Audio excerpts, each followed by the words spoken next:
Kia ora everyone, welcome to our long-term plan workshop. We've got a couple of items to talk about. We have Councillor Amboy or Alison online. Welcome Alison. We already opened up earlier our committee meeting, so we won't do an open. We are, and I just was talking to the team briefly before we started, we will be a little bit more informal in this meeting than what we usually are. So for people following along at home, they may notice a slight difference or not. We will see. First up, I would like to welcome Carter to the table. We're just doing a slight shuffle of the agenda and we're looking at big issues and opportunities first. So Carter, feel free to lead off when you're ready. Thank you, Scott. Thank you very much for that. So today we will be talking about big issues and opportunities. This leads on really nicely from this morning's conversation about the pensioner housing and about various things. There we go.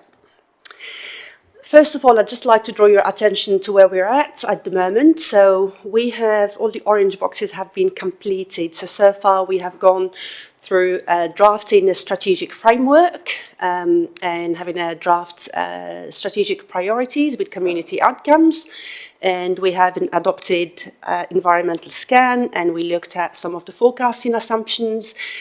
And that leads really well into what we are doing today. So today is all about brainstorming those big ideas and opportunities that will form or that will contribute to the consultation items of the LTP. So how did we get to today's? We asked officers around TDC to brainstorm any issues and opportunities directly relating to their area of work. Any operational challenges, any issues with their BAU, any future opportunities they can think of, anything that may trigger the engagement, significance and engagement policy and so forth.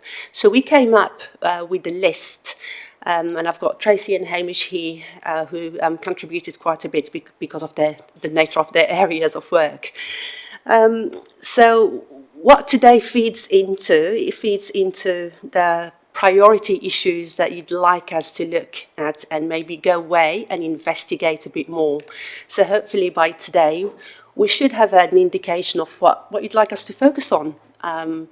And we can go away and do some more work and present it back to you. So in the reader, so the first thing I would really draw your attention to is that pensioner housing, as Sarah clearly stated this morning, is not a subsidised activity. My apologies. It is a self-funding activity. There's just an oversight on my behalf. So when we looked at the future opportunities and existing issues, we also categorised them or aligned them to the community outcomes. So in your reader, you will see some of the brainstorming ideas that we came up with aligned to these community outcomes. So if we start on your reader, for example, talking about affordability, for example. Affordability, there are a range of issues and opportunities that we came up with for you to consider. And obviously, this is your direction, really. This is you telling us what you'd like us to focus on. Some of the issues that we came up with related to the cost of service delivery, for example. I may let Tracy talk about the reliance on rates as the main source of funding and just explain a bit about what issue that presents. Thanks, Carter. So rates, as we know, is that predominantly our biggest income stream for the service back to our ratepayers. The rates, we have fees and charges. So these are two specific options that we can be looking for to create a variance on the way that we provide our services and generate our revenue moving forward based on the systems improvement bill that's out there, rates capping and so forth. So everything we do, we're focusing around rates and also the distribution across the community in regards to how they experience their rate increases per different region. So everything we talk about generally comes back to a rate. However, we can shift our thinking where it has been a rate before, potentially with pensioner housing, increasing fees in other scenarios as well, to make user pays slant, not necessarily a complete move. But these are all options that we're going to be bringing towards you, to consider. Again, there'll be lots of different options in the papers that we bring. There'll be, at this point, there won't be a recommendation from us. It will be a consideration from council, which then we will move forward on. To repeat myself from previous meetings, there'll be a strong view on service versus financial reward for our community, and they are going to be democratic decisions that we're going to have to make.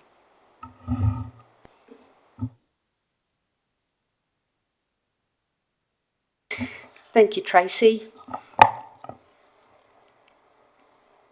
I'll just briefly touch on, before we continue through the reader, on the strategic alignment of what we're trying to do. So we have to align every single opportunity or issue to our direction. The direction, when it's approved and confirmed, we will look at how each issue or opportunity or consultation item ultimately aligns to these priorities.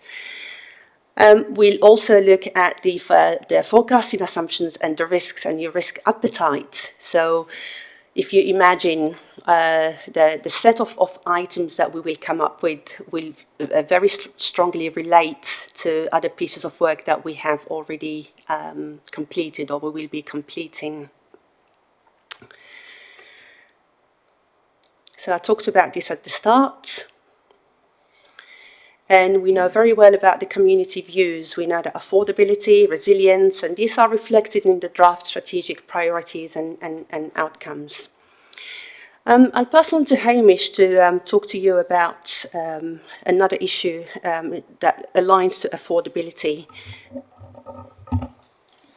Thank you, Carter. Afternoon, everybody. So this idea, I guess it's not really an idea, this concept, is we've got a business case that we're working through to determine what we do with the recycling and the transfer station for Paetoa. Those of you who are repeat visitors to council will remember the visit up on the hill where we went and saw the site there. Unfortunately, it's got no power, it's got no services at all, no water or sewage. It's out of the way, so it's a bit of a risk. It's constantly being broken into, and it's not really fit for purpose. So to address even the power issue there was in the hundreds of thousands of dollars. We have an LTP item currently to put in a weighbridge for Paetoa, and rather than spend that money up on the hill, we thought, what else could we do instead? So this idea is to move into town, where we've got a piece of land in the industrial zone that would work quite well for that on paper. So we're doing a business case at the moment, and we'll bring that back as part of the discussion. And just to note the challenges we have in the southern part for I guess rubbish and recycling is that Ikirahuna and Woodville, the cost per tonne is extreme. Like it's very expensive to do rubbish out of those areas. So we will probably be looking into how we sort of balance that out across the district a little bit better. So that'll probably come back as part of the LTP as well. Happy to take any questions on that concept. Peter. Yeah, I'd certainly welcome being a Woodville resident, I'd welcome a Paetoa transfer station that was open more hours than the Woodville dump site, which is hard to access, and if it's costing the council more money. So that's from my personal point of view, from a councillor perspective, putting my councillor hat on. If it's costing us a lot for that Woodville site, which is not really suitable either, it would be good to actually have a proper facility somewhere in the southern area, and I'd quite happily, with my personal hat back on again, drive down to Paetoa to get rid of my rubbish. At the moment, I'm finding I'm coming up to Dannyburg, so yeah. Just before we jump on, which is of no surprise, another Peter from Woodville. I'm sure you have some comments. Thank you, Your Worship. I'm distressed to hear the comments from my erstwhile friend and fellow councillor. This argument's been going on or idea's been around for quite some time, as you know, Hamish. It's all about level of service throughout the district, and if the total cost is averaged out, that's what you've got to look at. Now, it might be cheaper in Dannevirke and Pahiatua to process waste, and more expensive in the other centres. Average it out. Don't drop the level of service in two major towns. Thanks, Peter. Just a quick comment from me is this isn't about making decisions. So I certainly understand the passion and respect the passion. This isn't about making decisions.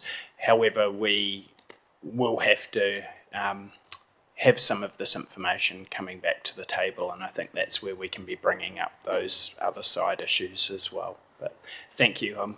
I thought there might be a comment there. Noted. We'll definitely take your perspective into consideration. Thank you. Thank you. So a couple of issues that the team came up with, but really these issues can be turned into opportunities if we think about it. But we did come up with a few opportunities there, including, so the idea here is that we talked before the strategic hui, that no idea is a bad idea. Think outside of the box and be open-minded and all that. So I've put something like the parking meters, which is very unlikely, but it's but we do need to, I suppose, explore anything out there that may help, especially when we are going to have the rate capping and all of the other changes. So alternative service models, we have some examples there. So solid waste, like Hamish said, the transport. Did you want to talk about the transport differential? Yeah. A bit more? The team have briefly talked about it in some of their briefings in the past, just looking at treating the lowest of the low roads differently to other ones that are in the same category, just being a bit pragmatic about the way we're doing maintenance and spreading the money in different ways, perhaps more appropriate ways in the future. Hamish, I just want to make a quick comment on there. So we're not reinventing the wheel. In the last council, we had information, debate and decision on some of those. There was support from that council. Perhaps it's about bringing some of that back to us and actually just getting agreement and getting on and doing some of those things, because there potentially could be some quite big savings there. So just to make that comment. Thank you. So in looking at the alternative service models, we are looking at all of our activities and how can we do them better, differently, better, cost effectively. Tracy included the utilities, for example. Would you like to talk about that? Yeah. Just along the same lines as the integration of services, also thinking about building integration as well, moving more peripheral buildings maybe more into one. There's different opportunities across the districts where we may be running two locations when we could be putting people into one. That means a utility saving that we will also investigate inside this LTP process, whether it will save us significant money or it won't. We have to see those numbers, but also we've got to consider if we come up with 4 different ideas that cumulatively are going to save us money. It might be if we do the whole 4, then yes, let's go for that. But just one standalone may be an insignificant amount to make any changes. Also, just the more noise you have going on with things like that is the more likely it can get out of the radar of controlling costs. So another good way to look at it is to bring in the costs of the streamlining of the costs means you have a lot more control internally on managing those costs when it's not across a whole wide area. Peter? So you're talking about consolidating services like into one building, like bringing library and information centres together or council offices. Would that open up the opportunity for consolidation of personnel then as well, so that you might be able to actually have job share or cover for people that you're not having to ship people around the district to cover and things like that?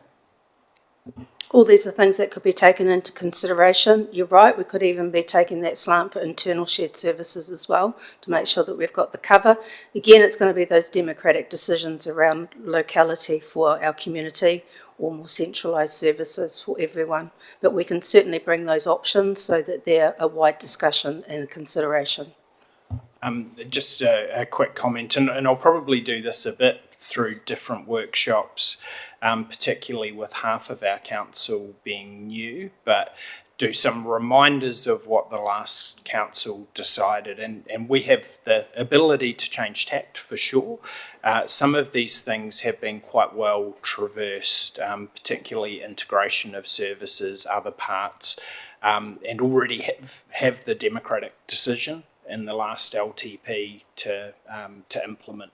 Some of these things haven't been implemented as of yet. We may have an opportunity to slightly change some things, but there has been a lot of work that's already been done. So on that topic, and maybe we just make a note that we make sure that all of that information about what the last council decided and progress to date on integration of services in particular, which covers staff and buildings, is provided to new councillors.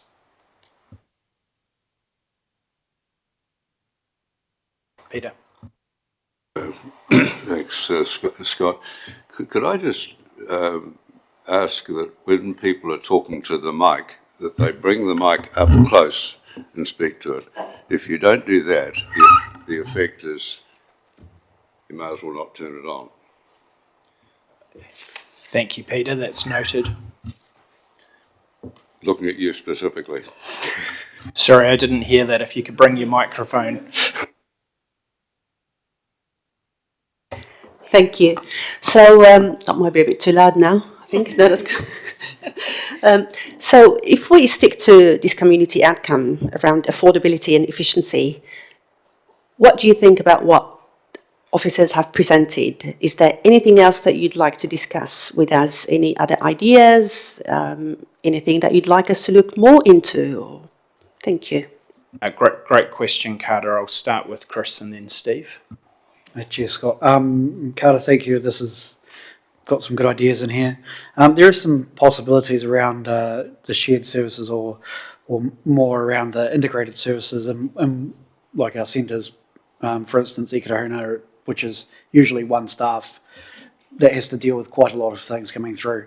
But kiosks are a possibility, and I know they've been adopted in other councils and other locations to support with some simple requests and other things, and smartening up some things around accessible information from the website, like rateable details and other bits and pieces that people can access, if we can find logins and appropriate things there. So there's things that can be done in the back end to, I think, make it easier for people to self-serve rather than having to go to these centres and take the load.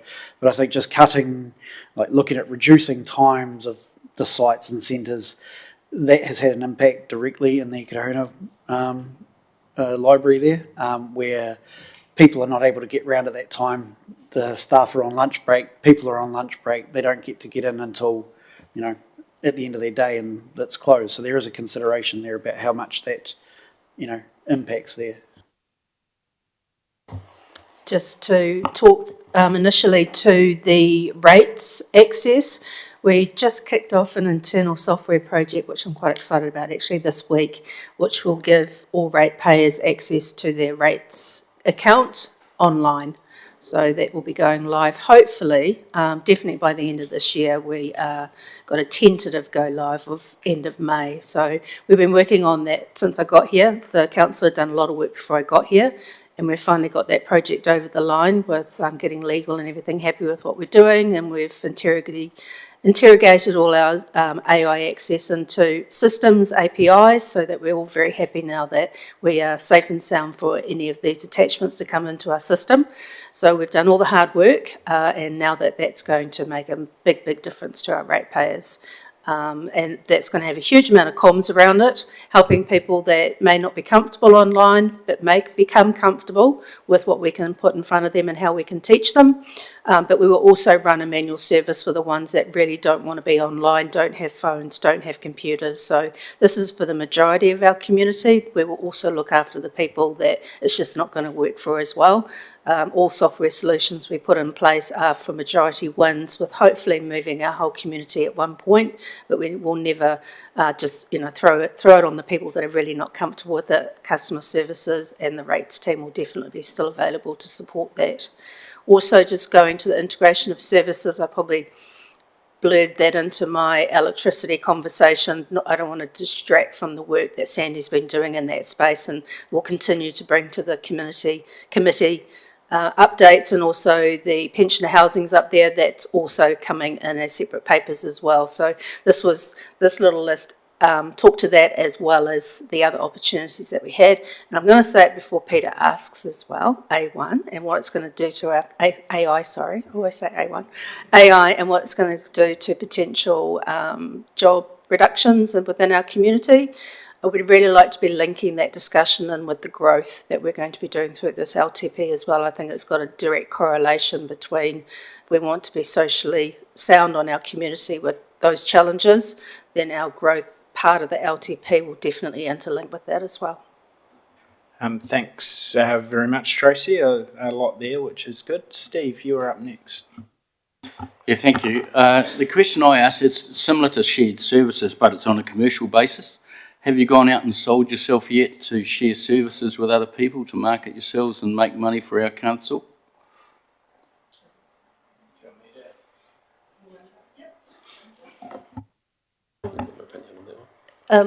So we already have some shared services, and some shared services are about cutting the cost, not so much bringing money. So we'll definitely, that's something that's on the cards for us to investigate further.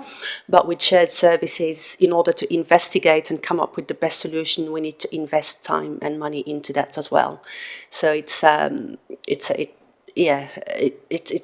doable, but it's not. It is going to be a rather complicated process, which may need some investments into exploring that further. Can I just make a quick comment first, Steve? I agree with you, by the way, that we do need to be looking at those things. There's been some we're in a very early stage because we don't know quite yet where government's going and will it undo things that we're looking at. But there's already some discussions at mayoral level, particularly at smaller council, rural mayoral level, of how we can ensure that we are well positioned, that shared services isn't just going to be about taking things away. What can we do to position ourselves to make sure that we stay sustainable as councils? We have a brand new chief executive that's joined us as well, and I know that could potentially be a great opportunity at chief executive level to be looking at those things. It's certainly the conversation started at mayoral level. Yeah, thank you, Scott. What I want is, from past experience, we do a lot of talkie, but then when it comes to the walkie, it disappears. So, and this is respectfully I'm asking, I just want to keep that inertia going, So, because you can't obviously give us a date and time because of the outside forces, but it would really be nice for our council to know. I know, and it's pleasing to hear that these levels are happening, but we want to, I'd love to get a time frames on some of this stuff. Just a small response, I suppose, to that one. So with 17A reviews sort of being dissolved, we're now in a position where we need to think how we're going to address that instead. So in terms of shared services and what we do going forward and how we deliver things, we need to assess each of our departments individually, and we've started thinking about our teams and which parts of that could feasibly be outsourced or insourced from other areas. And while we have ideas at the moment, like Scott mentioned, we're waiting for the dust to settle a little bit in terms of the central government direction, and then we can sort of start really targeting it. Unfortunately, that's on top of our BAU, so it's going to be really slow unless we can put some resource into it. At the moment, I don't have a spare staff member I could throw at investigating all the teams, and that's just my group. I mean, Carter and Sandy and the others will have their groups to look at as well, so it's going to be a fair bit of effort. And that's probably going to be on us somewhat, and discussions. A date will be challenging, but I think if we hold each other to account on what we're looking to do, but it is a priority and it's something that we need to be looking at, so we might need to look at how that's resourced and how we do it. Sharon. Thanks, Scott, for the opportunity to speak to this. Great slide. I don't normally do lists, but I certainly appreciate the thinking that's gone on behind this. What I think is missing here, and I'd encourage the team to perhaps frame something around it, is the definition about what a core service is. If I look on the right-hand side as opportunities, there's at least 3 bullet points there which could be argued are not core services of council into the future.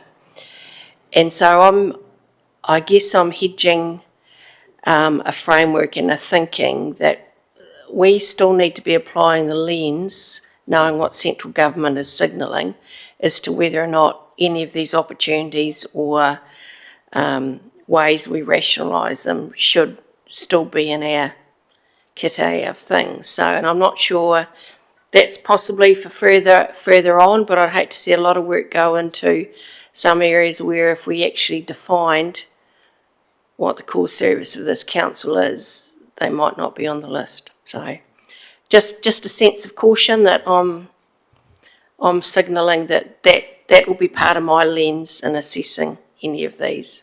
Thank you.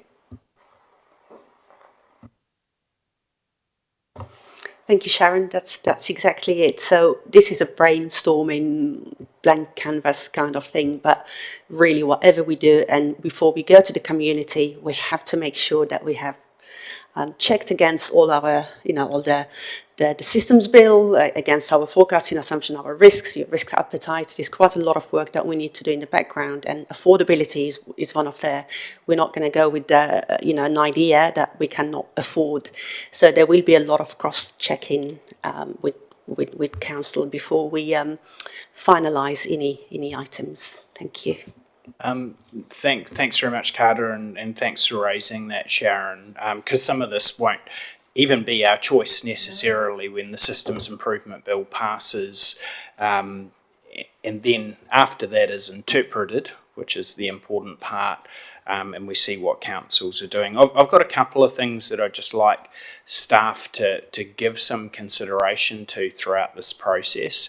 One's already been mentioned by Tracy, and that's looking at some of the the online services and bringing up rates. I know sometimes these things can cost a bit of money to implement, but that cost is reducing on how we build them because of different tools that Peter talks about frequently that helps build things in a particular way, but more automation, looking at how we might be able to automate some of our services, really important. The other bit that I'd like some thought given to us is a bit of analysis on what is burning staff time. I think as a table, I'd be very open to us having the conversation about providing some investment if we know what the likely payoff's going to be. So affordability isn't just right now, it's also looking at that longer term affordability. If we invest some money, can we automate some things, get a better service for ratepayers, and that reduces the staff burn time. Other things that cropped up in the last long-term plan, and this is about being creative. I think Peter talked about this in an earlier workshop of coming up with some ideas. You referenced, just coming up with any ideas that we have, but some of our opening times could be looked at, our library opening times as an example. This isn't about just making reductions there, but knowing that in some of our towns, our libraries are more open during business hours. A large proportion of our community are working and travelling and can't access our libraries. What might that look like if we had slightly shorter opening hours, but on weekends and on other things? So people are getting actually overall a better service. They can plan for their visits. And then just my very, very final point, great list. I'm sure that we'll come up with some other things. You presented the form, Carter, to us at our last workshop for questions. So that could be a way for elected members after this meeting. People might go, I've just come up with this idea. Please submit them through. But this is also important. We have a workshop shortly for some of our early engagement. Ask our community. So this is one where we go and say, where do you see the opportunities for us? We give them the lens that we're looking through and say to them, what have you seen? What could we do differently? What could we do better? And make sure that there's sufficient time to work some of those things through, because we will come up with lots of ideas. Often they're things that we've heard from people in the community, so maybe let's give them a shot at this as well. Just thought I'd add a little bit of context, a little bit to what Tracy was saying about the rates module going online. There's a couple of other little projects in the background as well. So we're looking at one called Bookable, which will enable people to book halls and properties and parks and reserves and potentially camping grounds as well. So they'll actually be able to go online and see what's available and what the costs are and do all that sort of stuff online, which will be great. And will save a whole lot of staff time, and that interaction with the customer services team will be able to be decreased a little bit. The other one is we've finished the digitisation of records project. So we've done all the moving of the paper copies into a digital space, and we're now looking at the way the front end works so that we can access records directly online, rather than having to get a staff member to go in there and have a dig around the archives. So yeah, just to save you coming up with those ideas. Look, that's some really cool stuff. I mean, I know I was chatting to Sandy the other day, some of this online stuff where people can access Manawatu District Council libraries out of hours 24/7. So it's almost a bit, like a 24/7 gym. If you get signed up, you get your membership, you can rock on up. And so, it's about not trying to decrease things that are just going to annoy people. It's how do we find different ways of delivering some of the things that we do, and it actually could enhance their overall service. So I'm just going to go to Peter Naylor first, and then to Peter Johns to rebut what Peter Naylor said. So. Great to hear all these new services coming online and stuff that you're doing there. Can we sell those to other councils? Because, that would be us getting really smart. I like the thinking, and I will certainly keep that in mind as we're implementing these things. Unfortunately, they're generally not our ideas to be selling. So we're implementing a software system that is a vendor has supplied to us that does it for other councils around New Zealand. We'll keep that in mind. Thank you, Mayor Scott. Can I just ask a question? Is it a requirement that we mail out copies of rate demands? And if not, why do we? Unless specifically asked for.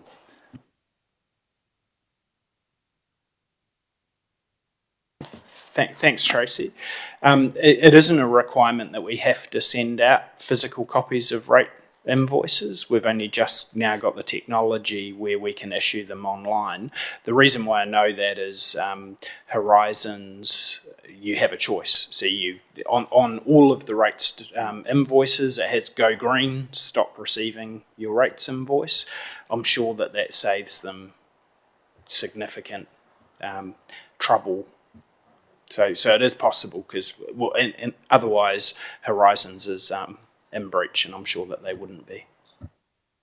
Just at a rough, with 10,000 ratepayers, let's say 4 times a year, that's 40,000 envelopes that need to be purchased, and the postage at what, $1.50 or something,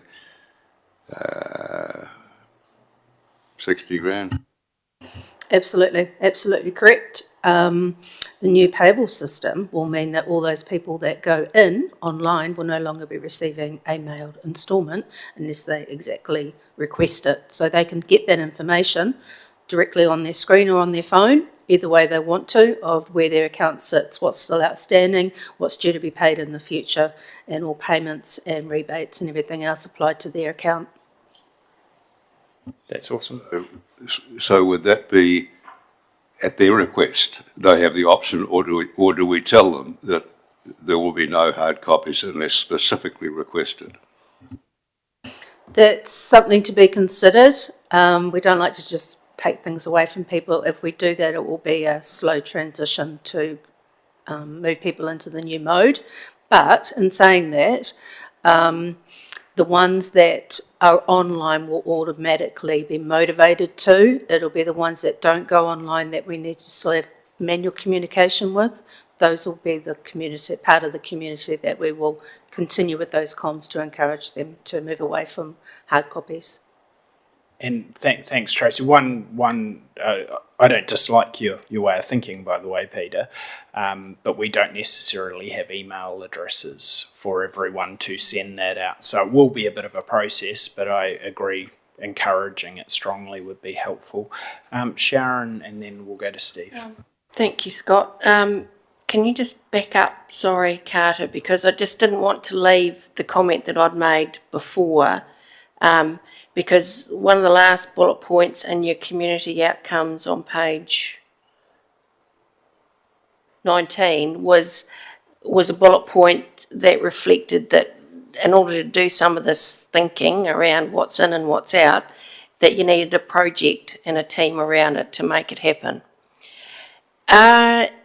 From an operational perspective, are you as a team sorting that out, or do you need direction from us?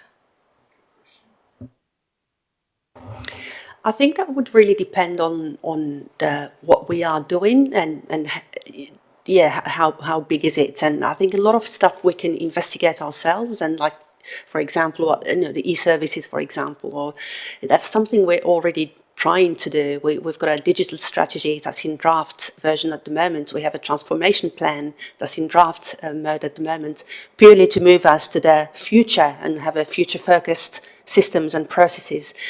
So that's something we can do in-house. But if we talk in bigger items, then we probably need to invest in those that, especially if they are core services.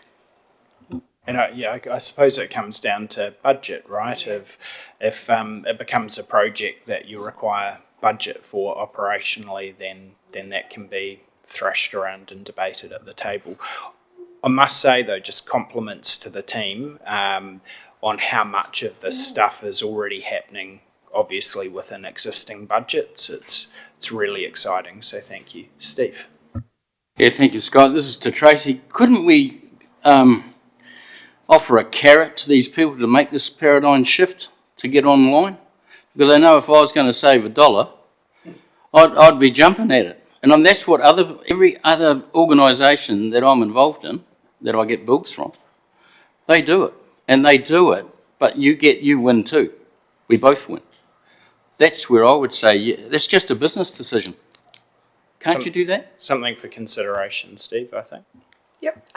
The system we're using is quite widely used in the Australian local government sector.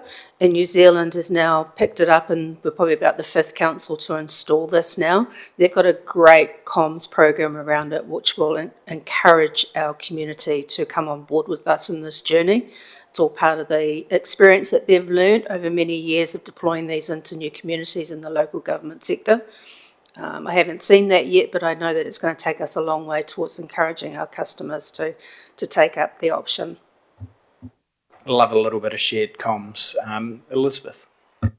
I can understand the need, for people to take on technology, but I work in the area of community I work in. There's a lot of elderly people that wouldn't be up.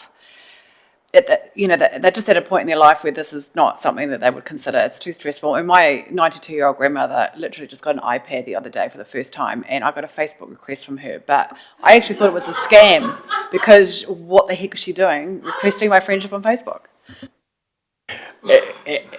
Thanks for raising, and as hilarious as that is, you raise a really important point, though, that yes, there are some optimisations that we can make. We have to remember that we're here to be serving everyone in the community, and some will have different needs and different requirements, and so it was a point very well made.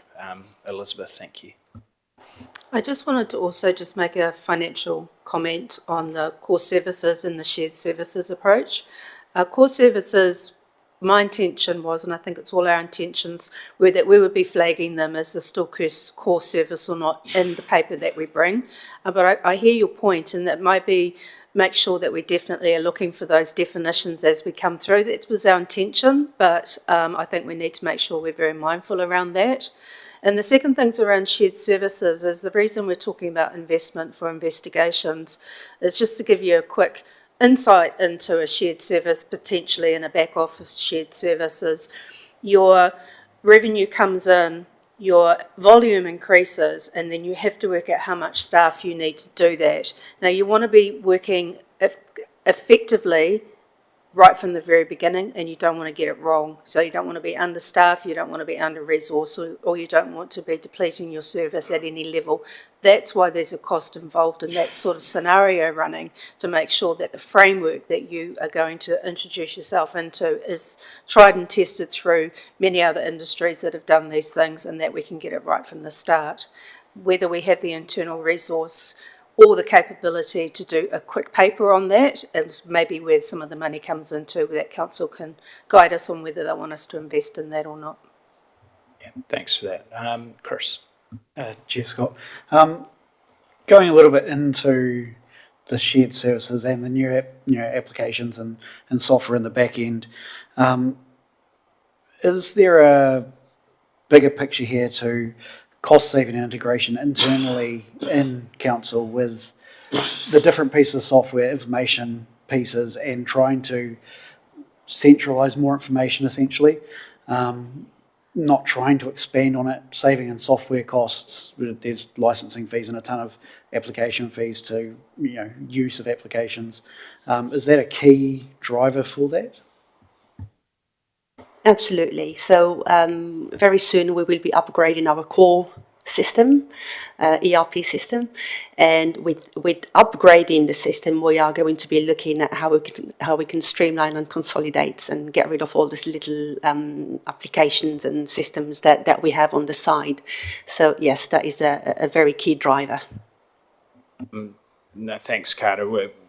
And just to acknowledge, we are very lucky to have some of your IS experience across other councils, and to be able to share some of those efficiencies with us. So that's exciting to hear. Chris?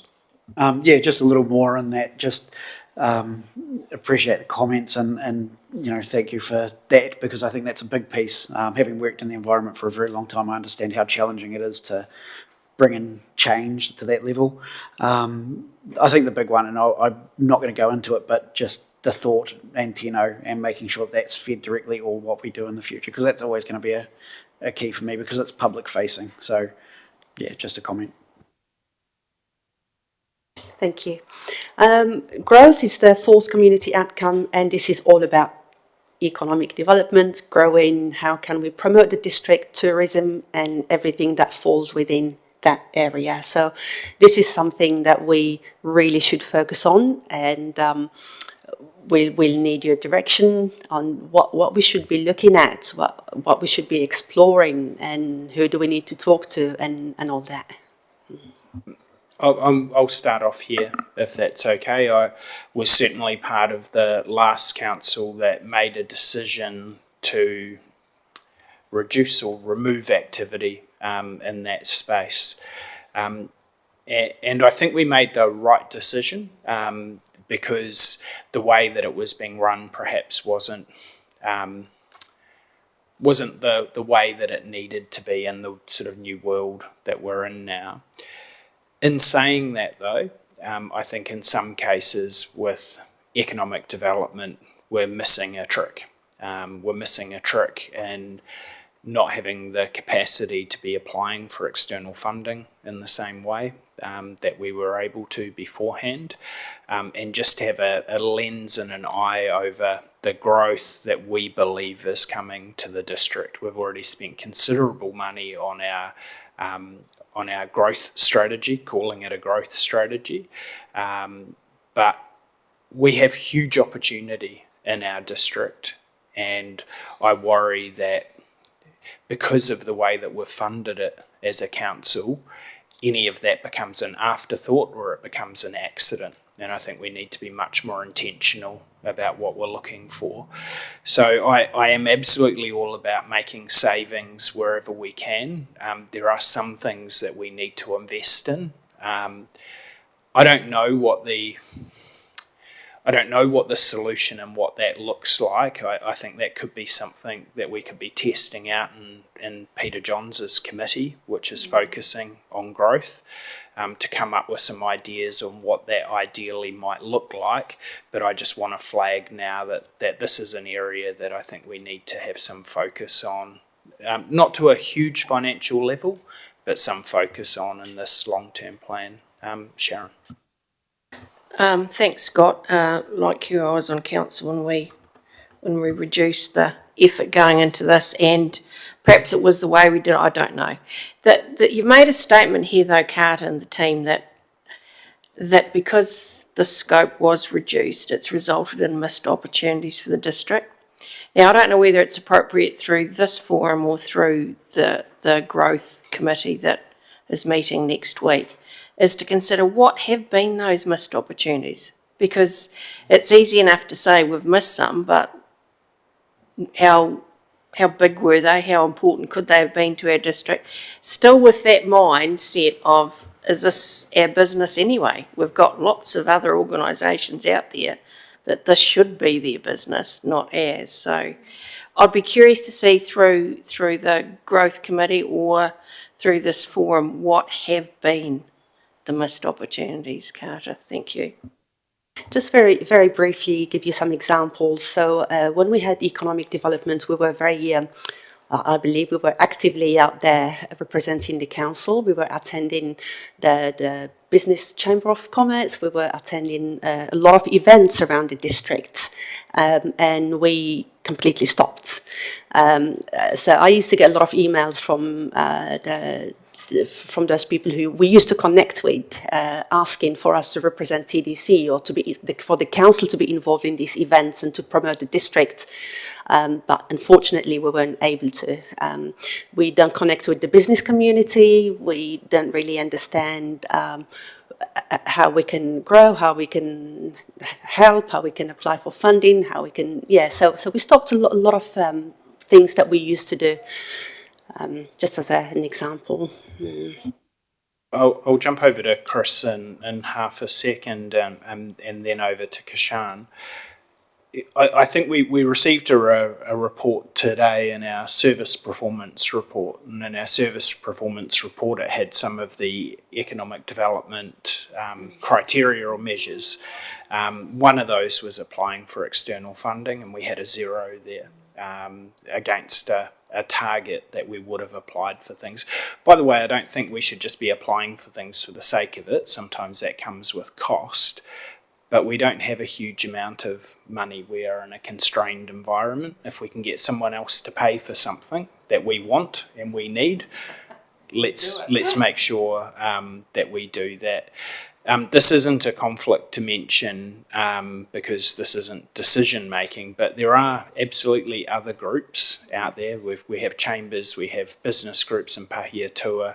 My understanding, and to declare as a board member of Tararua REAP, they are looking at helping coordinate some things in the economic development space from a training perspective, but it'll have wider economic development potential.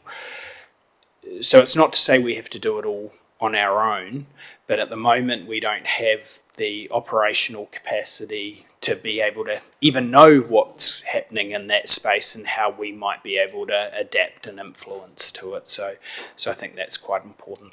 Chris? This may be for here, or might be more directed for the Growth Committee, but if we were to look at some of our challenges in the district and start with, say, our solid waste and recycling, and if I'm correct in thinking that it currently leaves the district essentially for the recycling and stuff, to allow for companies to come into our district to get the correct resource consents and other things to support them in building a place where maybe we focus on where we're struggling and look at other councils that are also struggling in a recycling environment to how you can then expand on that, make that into a bigger piece than just normal solid waste, that we could start looking at other things to start looking at supporting, say, the growth of a business to start doing lithium extraction out of old recycled batteries, out of cars, out of, e-cigarettes, all these type of other devices, and start working into that. Because as far as what I've looked into and tried to find out about, there's only 3 companies in New Zealand who do lithium recycling of batteries. And those 3 companies all export under Basel permits to overseas to actually recycle the lithium. They can get anywhere from 80 to 90% of the lithium back, which then can be then reused into, rechargeable devices. So there's a lot of thoughts that, and again, outside the box to think of these things, but how else can we build our district, build a location that we can in our area to try and develop this and bring companies into that are willing to do this. Sorry to interrupt. I think you've articulated that really well to the point where you're going into detail, which is great. But the problem that we have, and I think that's what's demonstrated, is we can have these ideas, but operationally we have nowhere to be able to share these ideas. So we have a team up the front that can go, great, but without the resource or the remit to do anything about it. So I think you've very, very, very well made the point that perhaps we need to find a way to be able to filter those ideas through. So sorry to cut you off, but I'll jump over to Kishan. Thanks, Scott. Just touching off what Sharon mentioned about, not how can we support the community and businesses and all those sorts of things when it comes to growth, and not always having that on us, because they will guide us beautifully, I think, in this section. And when I'm looking up there and reading growth is supported, in ways to protect character and long-term well-being, I instantly think of iwi, and I think that they would, whai Lorraine, and we're going to be also lucky to have somebody from Ngāti Kahungunu up here with us in these conversations and building that relationship. I think that they are the perfect people to talk to when it comes to this kaupapa, when it comes to growth, because they were here, they were the first, they're here, they know the land, they know the people, and with kaupapa Māori, they will always consider long-term well-being when it comes to growth. I think that I've heard some amazing projects and things that they are planning, and they also plan far beyond our 10 and 30-year plans. Some are considering starting their 100-year plan. So I just think that if we're working smarter, not harder, I would 1,000% talk to iwi, and to also strengthen our relationships with them. We have great relationships with them, and when I read your report that you presented last time, we're looking well. But I think this is just another way to maintain that. And thanks, Kishan. And I think, again, that really nicely captures some of what we lost and with the decision that we made in the last council, because there used to be a lot of economic development discussion. Niwi was an important part of that. And as Carter was talking about the team, and it was a very small team of one, so it wasn't a huge resource, but was out there talking to iwi frequently, talking to all of the groups that could make a real difference in that space, and then that stopped. That doesn't mean our community stopped around us, but a lot of it means we don't know what's going on, and that impacts our planning. So another point very well made. Hand back. Thank you. So I'll just speed up a bit because it's nearly 2:00. We also have community facilities. We have an aerodrome. How can we make use of these facilities? How can we have more events in the district? So ideas, ideas like that will be also great, I reckon. Steve. Yeah, well, we got the Wheels with Attitude out there after a bit of organisation from everyone. 700 vehicles turned up there, and now it's on the calendar forever, and it's only going to grow. So a big tick, and that will grow other things from that resource, which we own. And it was just smiles on their dials everywhere around out there. So if anyone was depressed that day, go out there and you start smiling automatically. We might end up with a big dog show, bigger than the one we have at the AMP too. Just a hint there, Corin. Yeah, maybe as long as we don't forget about a show that works for the what is it, the 5 chickens or seven chickens. How could I forget? How could I forget, Mr. Chief Executive? Pass back over. Thank you, Scott. So your guidance today will help us refine this issues and opportunities list. You've got the form as well that you can use, so it'll come directly to us, anything you'd like us to look at. But what we will do is we will prioritise this list, and we'll make sure what we are presenting is not full list of everything, but really we'll prioritise it with yourselves, and we'll also go away and do some more detailed analysis as guided by you. Next steps, a lot more workshops are coming up, any questions? I'm just going to make a quick comment for a start. Thank you, team. This was really cool. I really enjoyed the thought process, reading this through and thinking about some of these opportunities. I just want to reiterate my encouragement to colleagues to don't just leave this here. So have a bit of a think. What else might we be able to do, and submit those through to the team. We have a real opportunity in a long-term plan to be creative and to come up with some really neat solutions for the people that we serve. So thank you for the first part of that thought, and thanks for everyone's participation. Is there any other questions of the team before we close this part off? Well done. Thanks very much, team. And Peter Johns is looking at me a little bit concerned about how much work he's going to have in the growth committee. Excellent. And the excitement and the passion of the team. Woohoo! Thanks very much. The Deputy Mayor is happy to have that discussion with you.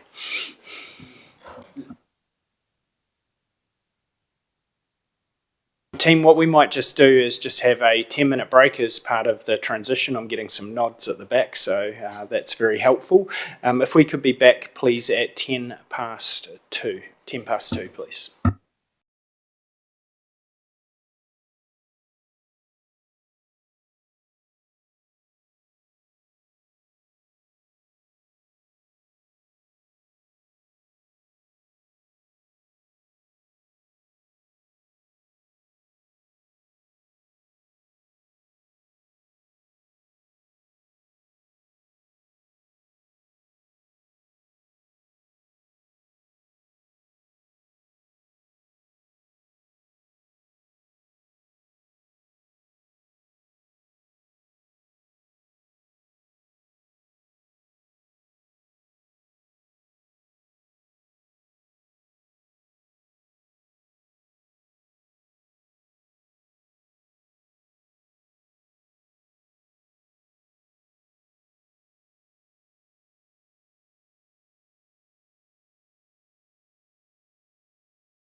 Welcome back, everyone.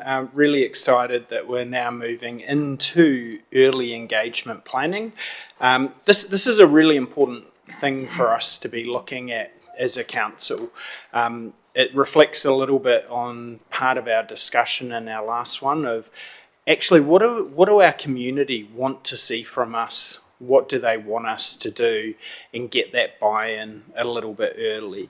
Now, one thing just to note here, there's heaps of detail, but not necessarily absolute solutions. That's where we come in. So, from the team's perspective, and hopefully I'm not speaking out of turn, what will be really helpful is if, as we're going through this, we give the team a really good steer, come up with ideas, come up with suggestions, and work through this really collaboratively. So I'll pass over to Karsten and team to kick off. Okay, tēnā tātou e te whānau, kua tai mai nei he tēnei rā. No mai haere mai to this presentation, the second presentation on the early engagement that we're having. So when we sat here at this table 2 weeks ago, you gave us some really good ideas and direction, and we've taken that back to the drawing table, and we've come up with a plan. That plan is in your reader, and we've also come up with some deliverables that we would like to show you today. And like Mayor Scott, and I'm sure every one of you, we're really excited about this. Just about this presentation, so I'm going to be talking through the first couple of slides just to set the scene, and then after that Kimberly and Sarah are going to be talking to a few slides.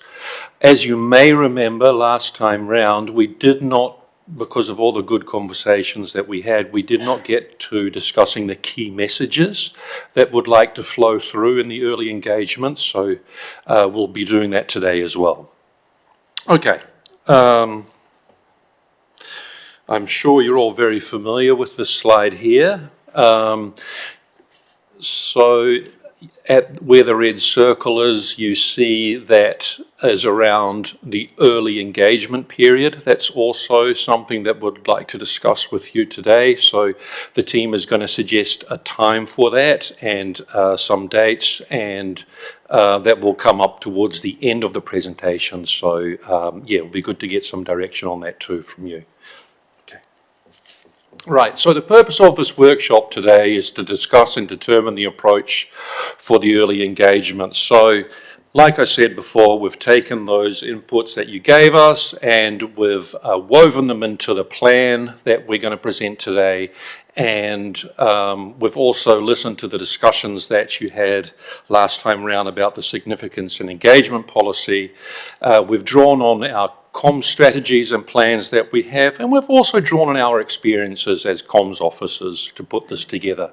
So this is ultimately going to feed into the early engagement of the LTP, but I think this should be something that we can use for every engagement and every consultation that we're going to have in the future. Okay, so like I said before, there's going to be a section here on key messages when we ask for your direction on that, and then there's going to be discussions around the stakeholder analysis, the engagement and feedback methods, the deliverables, and the recommended engagement period.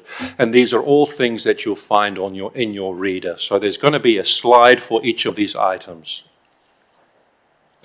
Okay, so these are all the objectives that we came up with last time. So at the core of these objectives, it's all about making it easy for people to provide feedback and making it worthwhile to do so.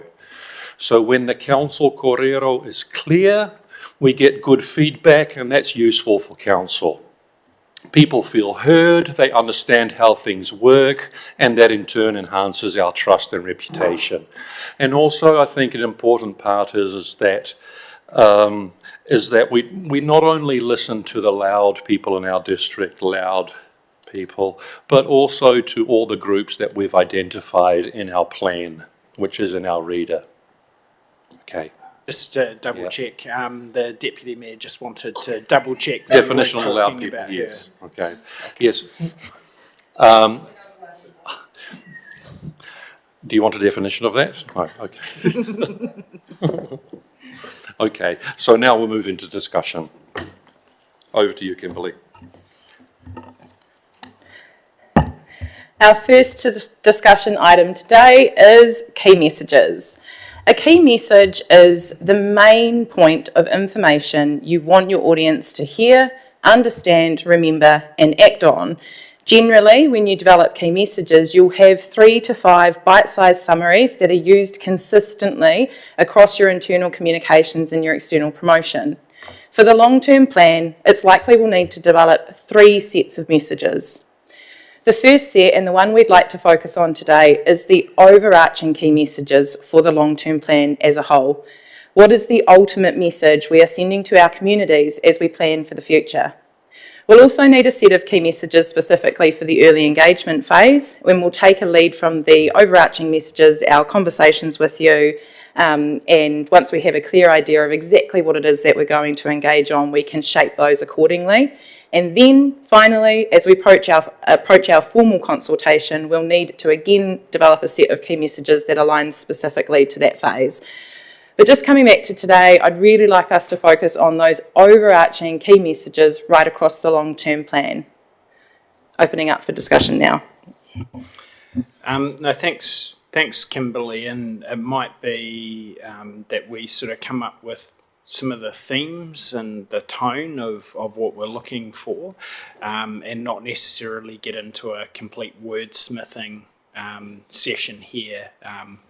We've been there with the vision, which was great discussion. Just a couple, and I'll come to Peter in half a second, a couple of things that I'm really keen to be in our messaging, which will be of no surprise. I think we need to be really clear that this is going to be a constrained LTP. I think we need to be really upfront with our communities about that. We need to be really clear that there will be change, whether that be change through our choice or change through external forces, but change is a very important part. Affordability being added in there, and however you want to word it, but something to encapsulate a can-do attitude. I'll pass over to Peter to start, and then I'll go to Sharon. Thanks, Scott. I agree that a phrase that might encapsulate the basic premise that we're looking for people to believe is important. And to give you an example, the previous Labor government, when talking about Three Waters, every time one of the ministers or any member of the government stood up or sat around this council table, the first thing they'd say in addressing Three Waters was, and most of you will remember it, is we all accept that the status quo is not an option. That was the first thing, they all said it. And that's probably using the same rationale as you're proposing. Now, in their case, I didn't believe it. It wasn't that they did have an option. However, that's not the point. The point is, it's that phrase sticks. Good idea. Thanks. I'll pass to Sharon in half a second, but you just sort of stimulated a little bit of thinking there, Peter. When you look at just about every conversation or every submission on simplifying local government, regardless of whether people agree with it or not, almost everyone I've read more than my fair share of them, they all start with something along the lines of everyone accepts that change is needed. And then it could be, and we support the change, or you've got it completely wrong. Regardless, it's almost become an accepted start. So these things do grow traction for sure. Sharon. Thanks, Scott. This is a really challenging way of presenting it, Kimberly. Thank you. So I sat here and I thought, how can we build in can do? If the only message that comes out would be answers to questions of should we, will we, can we, when. Should we do this? Should we? Does that fit within what our core services Are we going to say yes or no to doing that, even if it does answer the first question? Can we, with what we've got, and when? It's more than 5 words, sorry, but I was just thinking, how could we lead the community through the change in thinking, should we be doing this? Yes, we've done it for 100 years, but should we be doing it? Just a thought. I think that's a powerful thought. I'll come to you in half a second, Peter. I also am keen for the team to reflect on the messaging in the last LTP, although we didn't, for early engagement, although we, it'd be fair to say we didn't make use of it as much as we could have or we should have. But we asked the community very, very clearly, what do you want us to do more of, and what are you willing for us to do less of?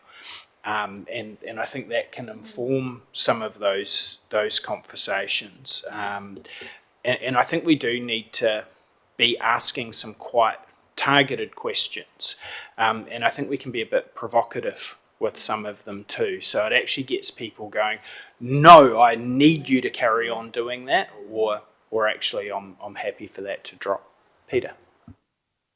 Agreeing with everything that everyone said. I'd like to have a statement that was done with the community. So, the long-term plan was built with the community.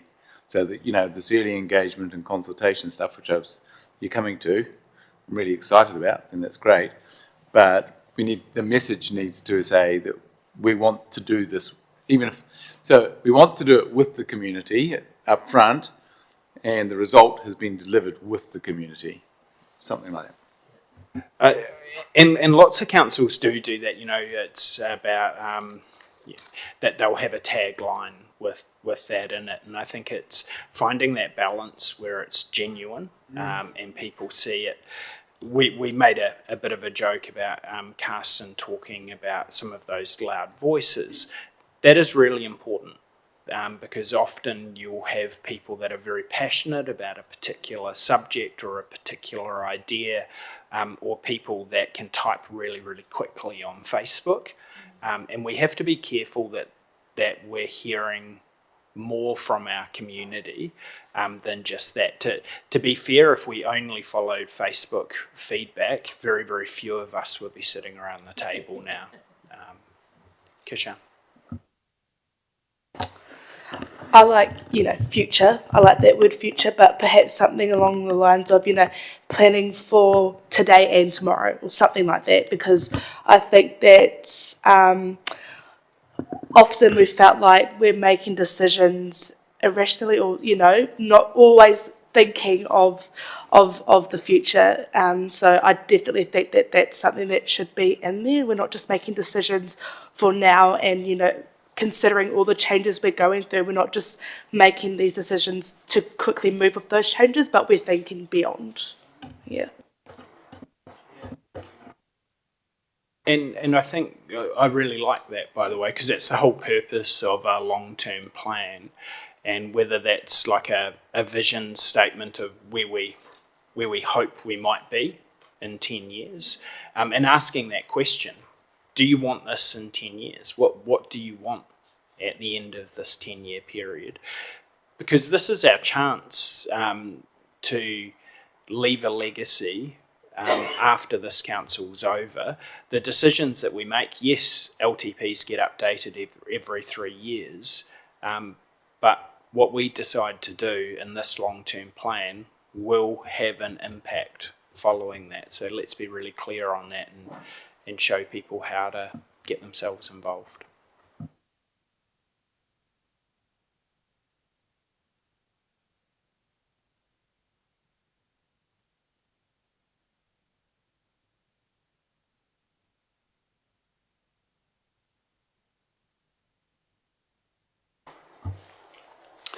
Right, so now we're going into the stakeholder analysis. To refresh your memory, I think this is on page 2 of the reader, so 3. Thank you, Scott. So, I suppose the main questions are here. So are there any groups that have not been considered, and do you agree with the way that we propose to reach out with them? I'm just going to kick this off if it's okay, and it's not necessarily to give other groups, but it's to sort of put a challenge back to the team to consider any group that might be impacted, and particularly if we think of the fees and charges conversation we had in the last long-term plan, which went viral online, and rightfully so, having groups that are directly impacted by our decisions, whether that be fees and charges or something within the long-term plan, we almost need to have a bit of a tick off saying we have considered those groups, and yes, they're okay with it or they're not okay with it, but this is why we still need to make the decision to do it. So some groups off the top of my head, our funeral directors, making sure that they're consulted on anything to do with cemeteries, with fees and charges, but having a mechanism that we're actually stopping and asking ourselves those questions of these people may be impacted and what have they said, because that will be helpful coming back to the table. Yes, Scott, that's a really valid point. Thank you for that. And once we know what, in the future the consultation items will be, that'll also give us, we will know how to reach out, or who to reach out to as well. Irina. Thank you, Scott. Kashana and I were talking about, because we've got our first meeting with the marae next week, and so we're going to bring it up with them, how they would like to be consulted for the long-term plan. So once that's only one marae though, so once we've heard back from them, we'll let you guys know. And then we'll just build up a whole database of how, because each marae will be quite different, so that will be quite interesting.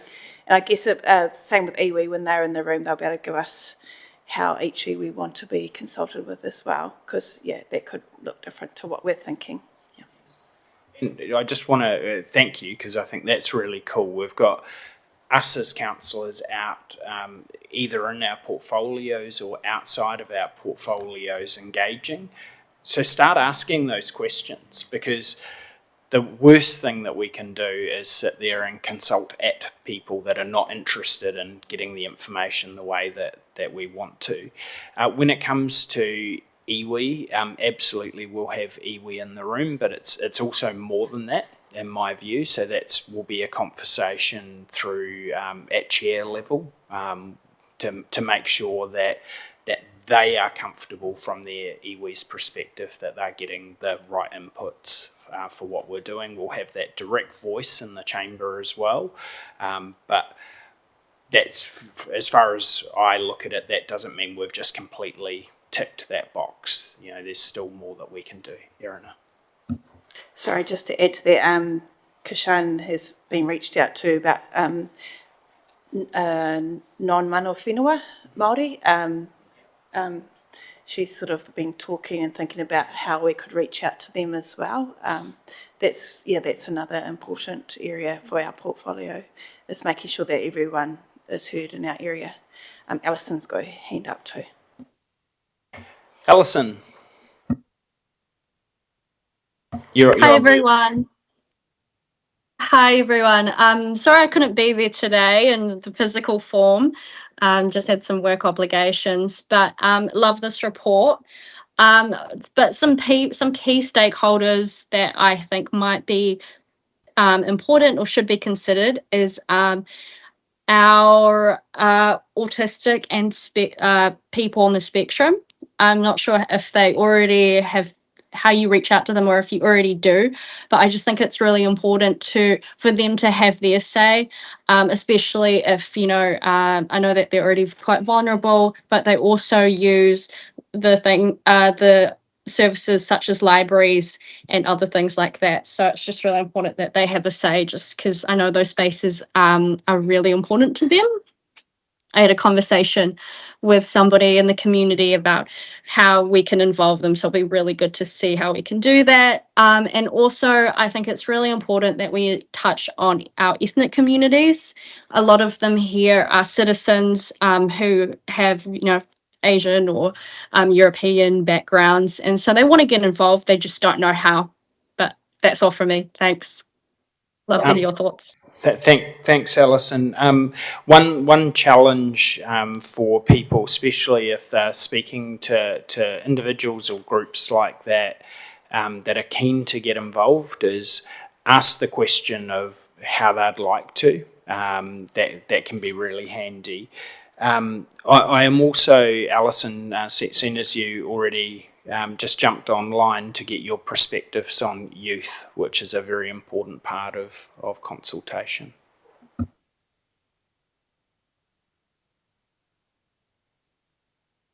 I'm sorry. I think it's really important that we get youth involved. I think Kashan will probably feel the same way. So we've had some conversations with that, and I've recently had a meeting with the Tararua REAP, and they've partnered up with another organisation to educate youth on just politics in general, especially with the upcoming election. So I think it's important for Kashan and I to work with groups like that, so we target those youth groups that they're already talking to, but we can also feed in a council perspective. Thanks. Thanks, Alison. Kashan. And yeah, with that, and just going off our youth report from the other day, we are already engaging with schools and all those sorts of things to have these conversations, not long-term plan conversations, but what do the community want from council, and how do they see, what does the best and ultimate Tararua district look like to youth. So we've already started planning, because we've got engagement with schools happening already, a bit of a thing that pretty much talks about all this anyway, just not in these words that might be a bit boring or foreign to them. So we are starting these conversations and just curating them around what does the best Tararua look like for our youth. Yeah. Awesome. No, that's really cool. So same question to our rural portfolio holders. Have we captured in here the right way for early engagement, or do we have any other opportunities? Thanks, Scott. I've been reflecting on that. Councillor Chris made a comment last time this question was asked, for us to make sure we go to them rather than have them come to us. But I think one of the challenges I'd really like to try and find a way through this time is an aligned discussion with the likes of Horizons and us, because, farmers they actually have to bring those two together, and sometimes their LTP might not necessarily align with what we might have in ours. And even though it might be challenging, it might be timely to have a joined up reflection from the farming community around the plans, Horizons and the council might have, because it's going to affect both. They're going to be affected by both. Not sure how we tackle it, but it would be a really, I think it would be a positive move forward to know that we are trying on behalf of our farmers to find a way where both those organisations currently impact on what they're doing. Just a thought. And it's a very valuable thought, and it's one that is actually being discussed at the LTP project team managers meetings as well. So we've recently had some feedback come through following their meeting last week to indicate that they'd like to see some regional collaboration in terms of key messages, not just between the TA and the regional authority, but also across the regional councils as well. So working with our partners in Manawatu, Horowhenua, Palmerston North too. We don't want to be saying the same thing, our stories are different, but just aligning the conversations that we're having from a broad spectrum. So it's a very valuable point, thank you. Very, very nice. Chris. Chair Scott, and I think you've sort of brought it up, Sharon, that the hard thing is getting out to them. They don't have the time, they don't want to go out to other things, setting up events that they might want to go to, like the RRT, the Rapid Relief Team. That was a good event in our district, and it brought a lot of farmers in that you normally would not see come to events. So thinking a little bit about how we can support them and bring them into the community more. But I think also there's a little bit about what the LTP means to them. They don't care about what happens in towns generally. They don't care about a lot of the bits and pieces that'll, not affect them as much. So I think a focused sort of design for information that goes out to a rural sector rather than just a general across the board. I know it looks like more work, but it might be a segmented piece while still giving them the information if they want to read it of what else is going on. But there could be some thoughts about how that can be approached. Very nice. Okay, I'll leave you guys to carry on. Oh, sorry, Peter. Just weren't looking in my direction every time I stuck my hand up. It just suddenly occurred to me when we were talking about the youth, what about age concern? I didn't see them on the list. They're not youth. No, I'm saying, yeah. Going the other way. Suppliers. Our suppliers, I don't see our suppliers being stakeholders, but they are stakeholders in our organisation. So I'm getting big smiles from Jess. So, and dare I say it? I don't know if I dare say it, but what about the Ratepayers Union? No, there's not one here. Taxpayers Union or whatever it is, the ones that are always asking for Lagoimas and stuff like that, the ones that are the thorns in our sides. I don't know. I'm not saying we should. I'm just floating it up. If we do that, I'll be happy to delegate you taking the lead on that, Councillor Naylor. My only hesitation is how political things get. This is about our community, and this is about what our community want from their council. Looking at a nationwide lobby group, what I don't want to do is dilute the message from our community and them telling us what they want us to do. Steve. Yeah, thank you, Scott. Just going back a couple of pages, and that was the key messages, but in fact, right, there's two things that always stuck in my mind, and you just brought one of them up, and these are slogans, right? Ratepayers are partners in progress, right? If we haven't got ratepayers, we ain't got no progress. And secondly, every ratepayer is an investor in our district's future. So we have to really look after them. Now, I think what our mayor's alluding to is a fair balance across the board of all. Because as long as we're human beings, we all have a different opinion, which is healthy, because we are in a democracy. But ratepayers are at the very top. Because without ratepayers, and if we don't look after our ratepayers, our future is not very good. So I'll be putting my suggestions in that little box, but I think we need to focus very hardly, very, very sincerely, I should say, on the ratepayers. Thanks for that, Steve. I do think, though, it's important that we know we have a responsibility to all residents within our district. And one thing I'd just remind all elected members is even if someone doesn't pay rates, let's say that they rent, they are still paying rates through their rent. So if we're using the term ratepayer, I just don't want us to lose sight of people that might not own property, but they're just paying it through another mechanism. For me, their views need to be held as importantly as others, but I certainly take your point. Team.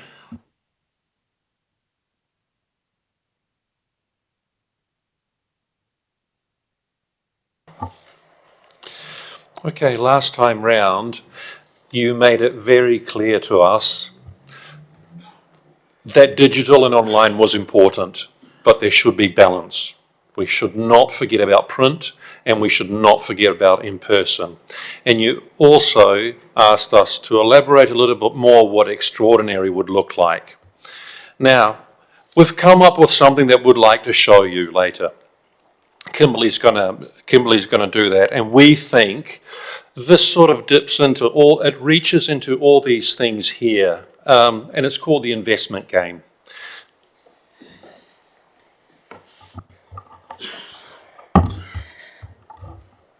Now, I know you're probably all feeling very curious, and you may have spotted this in your reader. And yes, we are going to give you a demonstration, and yes, you can follow along.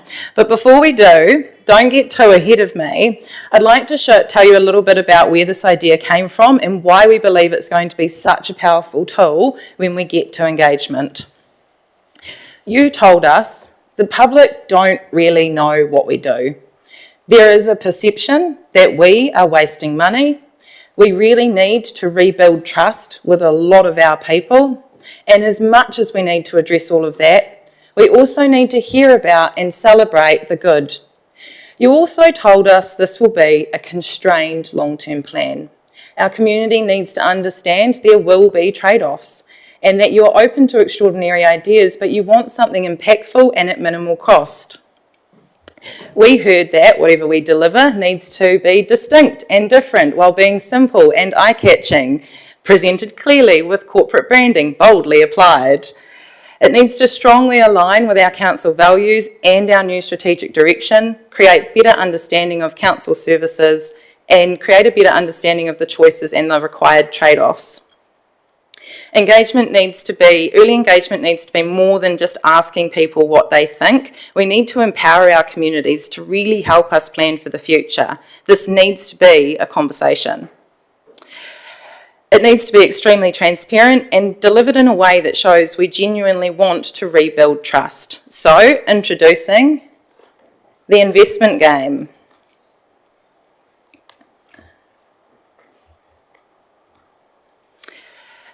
Coming around the room, you'll have a little QR code which you can scan on your device, or you can just watch along online, and you're welcome to come and see us for a run through if that's a preferred method for you.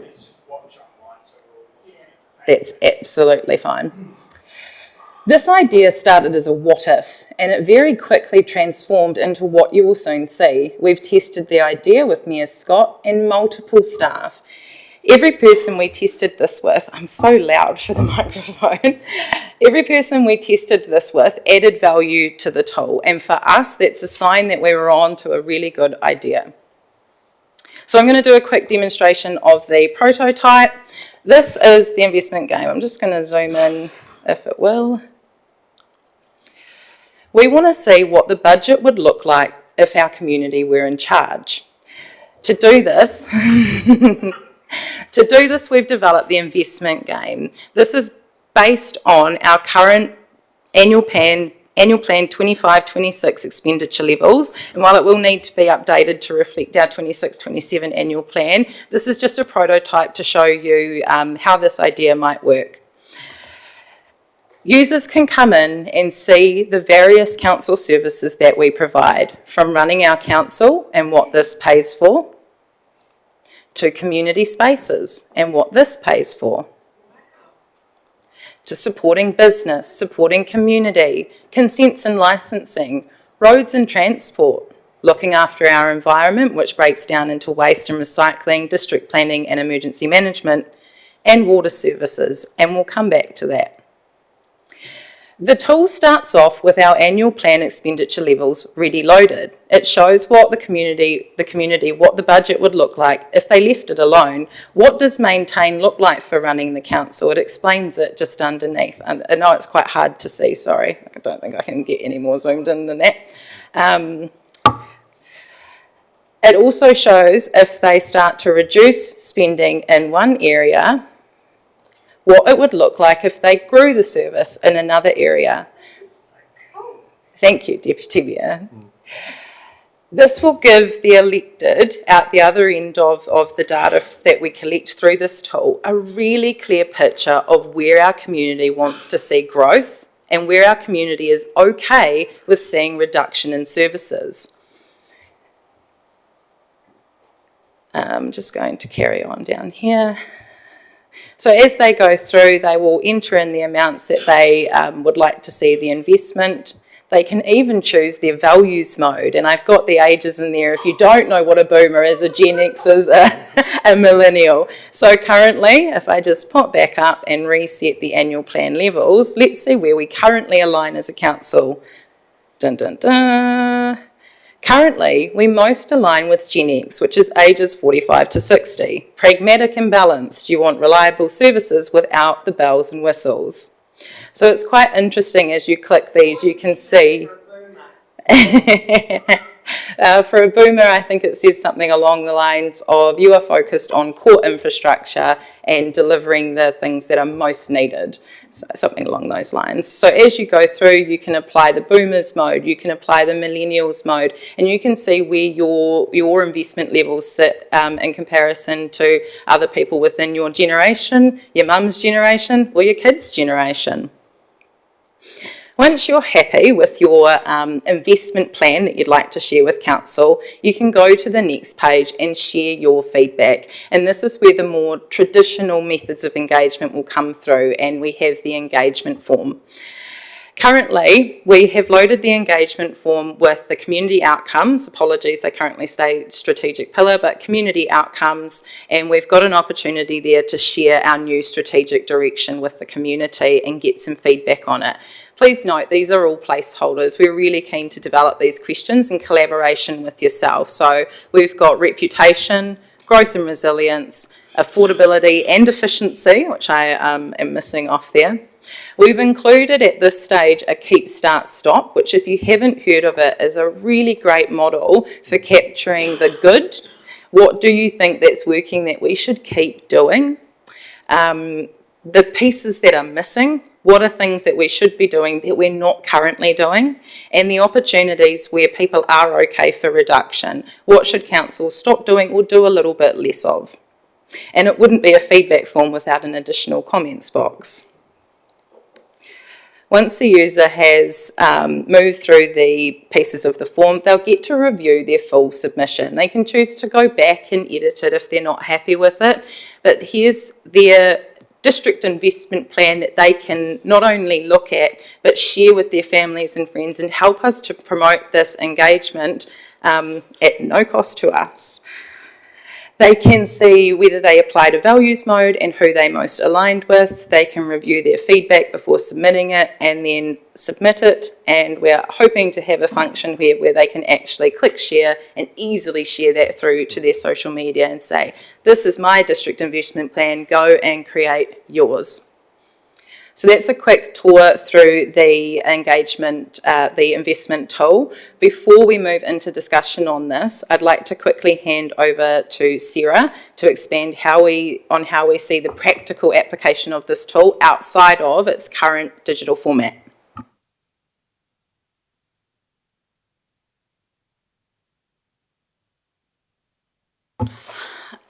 Perfect. That was an amazing tool. So with the ways that we can do that out in the public, at our events, wherever we go, we could do service centres. We want to make it more intentional, more human and more reflective of the people we serve. So our first tool for consideration is the investment jar activity. So it's a very practical way to give 10 counters to residents and they can choose where they sit. It's tactical, it's visual and it's it's instantly understandable when done well. So what makes this one here effective, it lowers the boundaries of participation. People don't need to read full big documents. They can walk up, take part in seconds and contribute meaningfully. As the jars fill, we get a live snapshot of community priorities right in front of us. I see there's no governance jar. Well done, Sarah. The second tool for consideration is our blank wall or paper table cover idea. So this space gives people space to write, to draw what they see, what they want to stop, and what they want us to ease back on. So yeah, big blank canvas for people to come and express. So while these here, you'll see on the next slide, but we also have the idea to, instead of just having these at events, put them in our service centres, in our libraries, so when the conversation hasn't ended at the time the event ended, so they can see clearly that their voices are visible and valued. And then if we go back a slide, this is Kimberly's the physical version of the investment game. So we've got the idea to have this game as a physical copy at face-to-face events, as well as having an option to have a middle page in the Bush Telegraph. So this will be accessible for every household.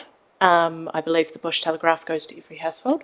And it means that families can sit down together. They can fill out their investment forms together. They can bring these forms back to any of our council buildings. As well as if people are at our events, we thought about doing a business card. So instead of having big bulky documents, which we've heard don't work, they do in some spaces, but so business cards, so it's easy for people to hand around. Staff can do it, you guys can do it, it's not anything big. So I think that's about me. Do you have any questions, changes or feedback of what you've heard? Thanks very much, Sarah and Kimberly and Karsten. I just will make a couple of opening comments. I was really excited about this when I saw it, because we often talk about doing consultation in a different way, but this is a really innovative, accessible way that perhaps will engage parts of our community that haven't been as engaged previously. So absolutely stoked. I'm very pleased. I know the generation age gaps, they can be a little bit different sometimes of what ages fall into them, but you've chosen the right one that puts me in as a millennial just. So I get a really big tick there. So thank you for making me a millennial. Really happy about that. Love that big, huge blanket, piece of paper that was used really effectively by Ekatahuna, our town, and it was a great way to be able to see some good key themes, not without potential danger. So I just hope we give some consideration to how we do that. If it's just left alone and people can write on it, there could be some danger points. My view with something like this is it allows the community to actually see some of the challenges that we're going to have in this long-term plan, understand some of the considerations and the trade-offs that we have to make when we're sitting around this table. I think it's potentially award-winning. So I'm absolutely delighted, and I'm very, very, very grateful to the team for coming up. We've talked about some out-of-the-box stuff, and I certainly feel that you've heard us, so thanks, team. Start with Elizabeth. So maybe not related, but is this idea going to be patented so we can send it to other councils?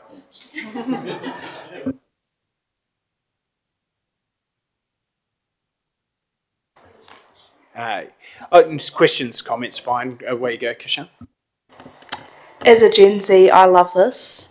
I think this is awesome, and I think this is really, really, really going to help in the youth space, 100%. And I saw Alison throwing around some exciting emojis on the screen, so I think she agrees. But I think that this is what we're talking about when we're trying to get youth to engage, not a survey, not another quiz, and not telling them what a long-term plan is exactly. But this is going to. I can tell you that I think this will actually get them involved, and not only here, but I think this will also support making informative decisions when it comes to the big election as well. So this is greater than local democracy, I think. Yeah, thank you. Thanks for the comments, Kishan, and I love that resonates with you. It certainly does in my age group as well. Something like this. So. What was that, sir? Yeah, no, but I think it's great that it resonates intergenerationally. I'm going to get in trouble by the deputy mayor here. What I'm trying to say, team, is it's great that it appeals to different age groups, and I think that can be a really powerful thing. And also, for people that don't like online, you've given some consideration to other ways of doing things. So I'm absolutely stoked. Peter. No, I'm just jealous I didn't think of it. It's brilliant. I was going to say that. It's, I'm really pleased that you've gone the extraordinary route, and it is really good. And following Elizabeth's comments, absolutely we should be packaging this up and selling it. Another good revenue source for the council. Cut the recording, team. Yeah.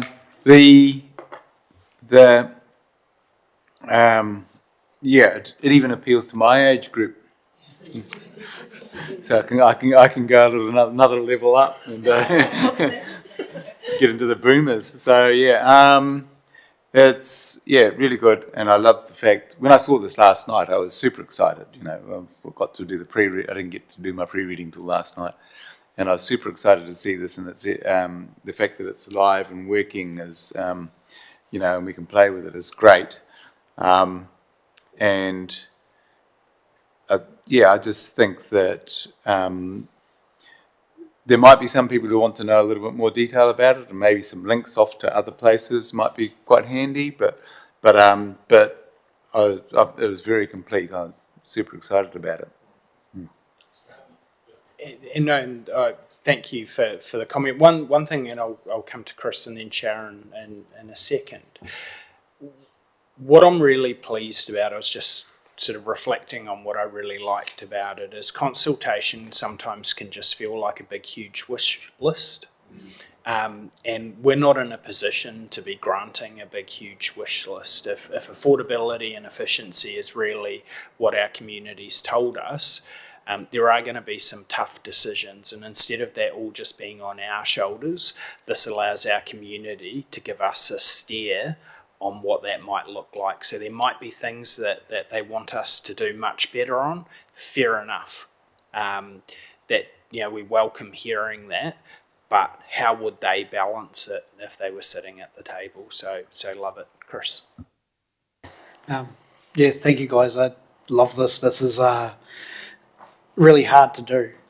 So you guys have done some amazing work to actually put this together, and like Peter, usually I think of these type of things, but you guys are onto it for that. So thank you. Bush Telegraph doesn't go to Ikitahuna, just as a point. I don't know anyone who gets it. We don't get it down anywhere. So no. If I get a copy, I have to go to Paetua to get a copy. But something to bring up with them. So a couple of comments on the layout of it. I'm going to look at it and pull it apart like I do. Just the template of the different age ranges, if that could be brought to the top, I think it's sort of a real key to giving people how people look at things. It would be nice to be right there.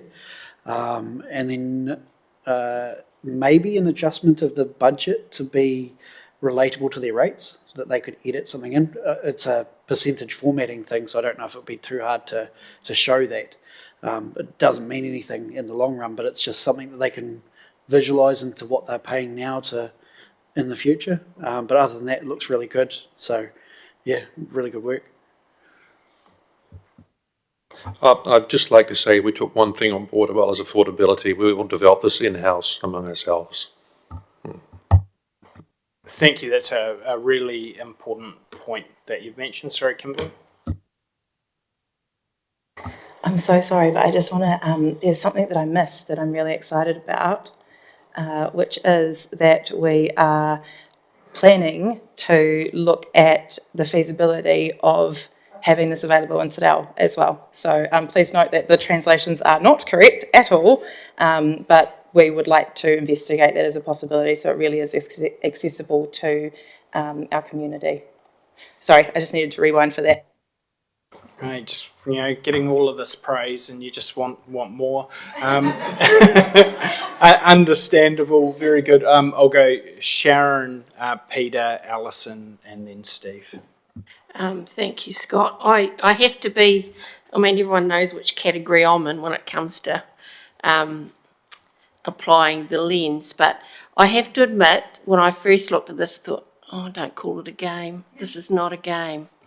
And I was trying to think of some other words that you could use, but having taken me through this, and I'm glad I didn't go and have a wee cheats look at it, because I don't do QR codes. You run at me with a QR code and I'll go as far away as possible as I can. So I have to commend you. I'm just delighted. What you've managed to do is take something as boring and capture the choices that we as a table are landed with. And to be able to immerse our community into, well, if you had $1,000, where are you going to put it? Because that's really what we have to do. I take on board Chris's comment about if it can be relatable to you, do you want 20% of your rates bill spent on this? Do you want whatever? But I am gobsmacked. I really am. I've sat round for 7 years and watched how we talk about consultation, and I was sitting here, I'm sorry team, I was sitting here thinking, we could play this game at a Probus meeting, we could play this in the living room at Eileen Mary, and it would still get the feedback in a way that we could all understand and appreciate. And when the outcome of this comes through and we've got thousands and thousands of bits of, we as a council, when it comes to making the final decision, can match that up with what was the stare from the community.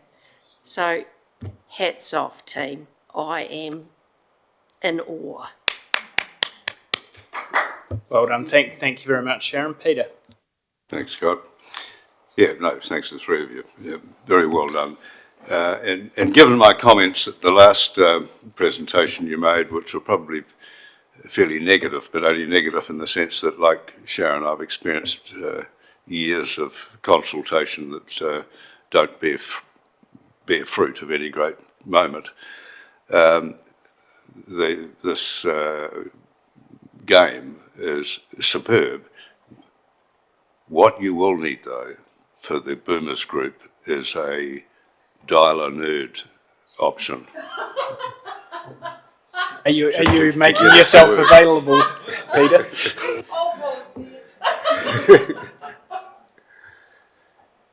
Oh, sorry. No, thank you. So, look, I agree. I think this is where the accessibility comes in, that there's different ways. I must say, though, team, I always had faith. I knew that we could come up with, and I say we liberally as in you, could come up with something that could engage our community at this critical time that we have. So, yes, you're getting a lot of accolades and you absolutely deserve it. So, yes, I'm going to Alison next. Thank you. Alison. Kia ora team, thank you, Mayor Scott. I was just wondering, are we taking questions as well? Absolutely, absolutely. Go Awesome. for it. Amazing work. Thanks so much to the team who've created this. It's clear that how much hard work has been put into this. I'm just curious to know if this is cheaper than traditional consultation models, and also just a supplementary, how can we actually make sure people use this so it's not wasting anyone's hard work? Thanks. The total hours spent developing this is about half a day. Yeah. So, and we've fine-tuned it a bit.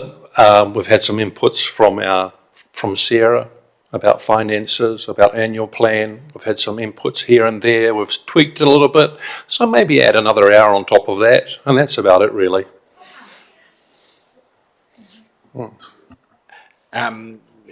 I see Peter Naylor sitting there smiling, going, "Oh, all of this this talk about AI is really sinking in." So well done, team. Steve. Yeah, thank you. This reminds me of a game I play a lot. It was called Cash Flow. I don't know if you've played it, Robert Kiyosaki. Yeah, same deal. But anyhow, it's nice to see what you've taken on board. The question I asked, two questions. One is, some people still, they'll see that change the, by entering in your different bits, come out a different answer, right? The question is, people don't understand the why. And what I mean by that, we all sit around here, and I'd imagine I was guilty of it, not guilty, arrogant, ignorant of it, when I became a councillor, is the why we have to wait so long for this, and it's called regulation and compliance and rah, rah, rah. Because there's a lot of, like, you look at that paper there and it says, safe communities and all those bits and pieces, they're all the natural things we want. But then they say, why can't you get on with it?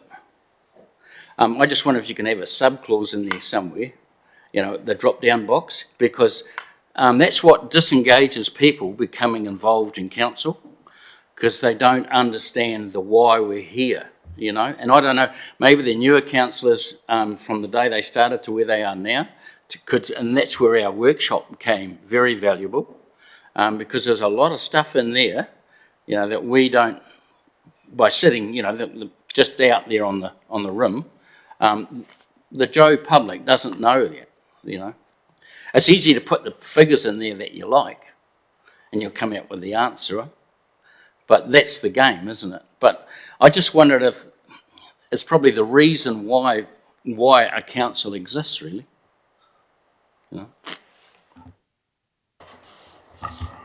Thank you. And we do feel that's really important. There's a real opportunity here, not just to gather data from our community that help us make important decisions moving forward, but also to share information with our community that they may not have been aware of, and link it through to things like our annual report summary that people may have never otherwise picked up. But if we can say, hey, come and have a look at the results of what it paid for in the previous year, look at that in real time, look at the wonderful infographics. I might be linking to the wrong document there, but look at the wonderful infographics that we developed to share the why of what we do and how we do it. So we absolutely see that opportunity, and we'll be looking to grasp it. Thank you. Very good. You've certainly met and exceeded the challenge. I'll go in a second to Kishan and then to Erina. Just before we do it, technology's a beautiful thing. I've been reliably informed that the Bush Telegraph does go at least to the Ekirahuna Township, so we'll take that offline. But just to be clear, it absolutely should be going there. Kishan. Yeah, I just want to add to Steve's kōrero, because I think, the why is definitely important. And I think that the why can be expressed in the way that we're promoting this, not always on here, because the more wordy this starts to get, I'm talking for Gen Z, the less we're likely to engage. And that's the whole point of why we don't like paperwork, because it's exactly the wordiness. So, and I think that there's a beauty in being able to talk about the why, when you're out promoting the game, because then you can tailor it to each different demographic that you're actually engaging with. So you're able to tell them why, to you, it's not going to be the same for the Gen Z and the boomers and whatnot. So I think that it's in the delivery of the promotion, and when we're taking this game out, we can really talk about all that sort of stuff then, and not too much words in the game. Yeah, that's a really valid point. Thank you. I think, yes, we have to be mindful of those things, and because you can overcook it as well, and you don't want to do that, and that's why, yeah, my advice as a communications officer would be to keep it relatively simple and straightforward. We don't want to, create experts overnight. Everyone has to be able to play this. I tend to agree, and I think maybe the compromise is really those links, that conversation. So where people want to dig down further, they have the ability to do it. So that's cool. Erina. Thank you, Mayor Scott. No, this is really exciting. I'm with Sharon that this is something really out of the box, and I think at this time where we're at the moment is something we really need for the consultation. So I guess this water services is taken into account the future of water services in our area. Yes, and I'm glad you've brought that up, Erina. So within the water services section, we have got some explanatory notes to tell the customer that there is some change happening in that space, and it links through to the learn more on our website information about that. But it is a discussion that we had as a team whether should water services be there as part of this conversation or not, and that funding is then made available as part of the allocation. So we're quite interested in some thinking around that. I think having it there though provides us with the opportunity to give the context around it. So if we remove it, we just have to be careful about what removing it looks like. No, that's great. I just wanted to make sure that that was taken into account, and that makes sense. The other thing I was thinking, but it does fall into all of these, is probably IT. Like, where does that sort of, I know IT is in most of these, but it's sort of not put anywhere.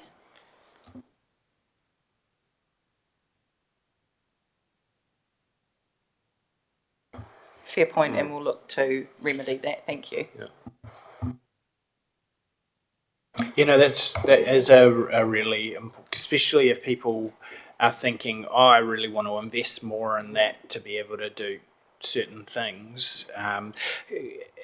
That'll be a bit of a challenge how you do that, because some corporate overheads are, if you reduce them massively, then it has huge implications on everything. So I'm looking forward to seeing how you navigate that, but it's a very good point.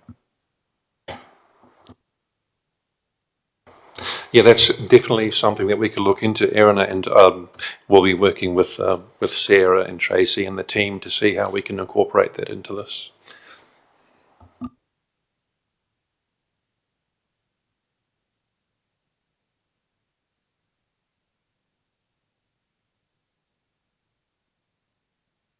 I think it was me, but yeah. You go.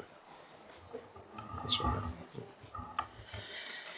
So we'd just like to move on to discussion about deliverables, and then I believe the next slide is having a discussion about the recommended engagement period. So at the moment, our deliverables span across digital and online, print, in-person and verbal, and some extraordinary methods as well. We're really looking to take a balanced approach, but still have that quite heavy promotion style on online and digital channels. We're quite keen to hear whether you think we've got the balance right in our deliverables space, or if there are deliverables that are missing from this. Any thoughts? Peter? Just under the extraordinary, perhaps video as well. You just got audio there, but it wouldn't hurt for TikTok videos for the TikTok style videos for my Gen Z's compatriots. We did have a early discussion about that when the comms team came and worked through this. and probably something that we need to have a bit of a conversation with as a council. I'm certainly keen. I know a while back I emailed about doing councillor columns or doing videos on our Facebook page. I think that can be quite helpful. People hearing messages from different perspectives. This is a really good way of doing that, and I think there could be certain areas that councillors are particularly passionate about. Let's get out there, let's explain that in a nice short video. The team are incredible to work with to produce those. It's just another way to get the message out. And this is what we're going to need to do, is find multiple ways to get the same message out there so we can reach as many people as we can. And for me, looking at that, that feels like a really good balance that you have personally. Is any other views? Everyone seems pretty comfortable, I think, with that, which is cool. Peter? Perhaps there's one more. I don't know whether we could even have just local community evenings or something or other. So I know that's going back to a bit more the traditional type of thinking, but if you want to understand more about the long-term plan, just fire it out there. It didn't need to cost much, but just I don't know. I just firing out there. No, it's a good point. No, sorry, I didn't pick that up. This is probably slightly different, of my understanding. Absolutely, in every town, we will be having in-person meetings in every town. Traditionally, not a huge amount of people have come, hence why we're looking at other innovative ways to get the message out. That will not be removed from people. We absolutely will have those sessions in this long-term plan. So I look forward to a strong attendance from elected members to support me in those. Steve? Because we've got a new asset in the room, what did the Wairarapa do with anything that was magical that hasn't been missed, maybe? I would like to invite the Chief Executive up for a comment. I assume that's the asset that you were talking about, Steve. Very much so. Yeah, I don't want to be presumptuous. Was I the asset you were talking about? Thank you. You've got a risk of putting me in trouble here to do with the Wairarapa, of course. I'm not sure if the Wairarapa did anything, and I mean, I'm speaking about Marston, obviously I won't speak for South Wairarapa and Carterton. Very much the last engagement was around in-person events, so gatherings, but also councillors and staff being in places like markets, along Queen Street, the various alleyways and bits and pieces like that, and creating sort of opportunities for people to get their message. That's always challenging, because when you've got people going about their daily lives and then somebody springs out at them and says, do you want to talk about the LTP? You often don't get a great engagement. It is something that Masterton has struggled with, and I think not the previous LTP, but the one before, there was quite a lot of commentary from the elected members about the fact that it wasn't good enough, and quite a lot of commentary from the community that they found it hard to do, both the online tool and the engagement. So I think they made a really good step forward with the last one. There was a lot more positive feedback about the ease, but there's still a desire to do more. Certainly nothing like what we've seen today. I think we should all be really excited about what we've seen. It's a great position to be starting with, going into an LTP process where we've got a bit of time to refine this and get this right. With that and what I'm seeing in the room in terms of elected members and their enthusiasm around this, I think the Tararua community will have a really good experience through this LTP and have a real opportunity to shape what council looks like and what council does in the future. Well said. Well said.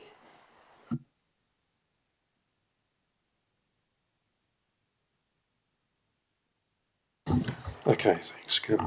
Yeah, just conscious of time. So, two things I would like to discuss here. First of all, I'd like to discuss the recommended engagement period, which is indicated on the slide. And the other thing we would like to discuss is the idea of having the annual plan informing period lining up just before the engagement of the long-term plan. Now, as I understand it, at the annual plan or the annual budget process, there's going to be no consultation.